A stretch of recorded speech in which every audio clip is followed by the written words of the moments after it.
Hi everyone. In our last video, we finished our smart contract and we said that we are going to move on with the frontend. Before moving on with frontend code, we are going to look at what we'll be building, actually what we have built, because it's important to note that in this part of the course, our focus will be on how we are going to connect our backend to our frontend. We are not going to create our frontend from ground up, but instead I'm going to show you how we implemented our backend to the already created frontend so you can know how to connect your backend to your own frontend. Okay, so that's what's heading towards us. I already created a couple of proposals here. I have the first proposal, second proposal, and the third proposal. Let's create another one. I'm going to say fourth proposal. I know I'm very imaginative.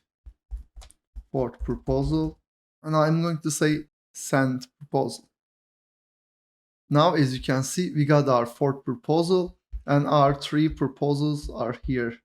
Now I'm going to edit this proposal. Instead of fourth proposal, let's say proposal X, which is a better name for a proposal in my opinion.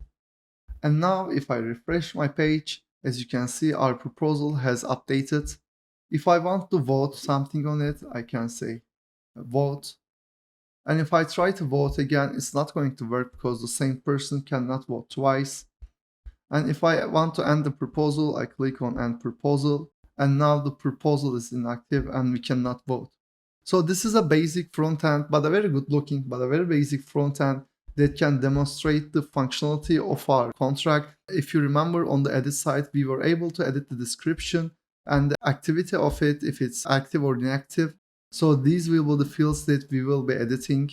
And other than that, we have the basic creating functionality and also the voting functionality. So before further ado, let's move on with our code.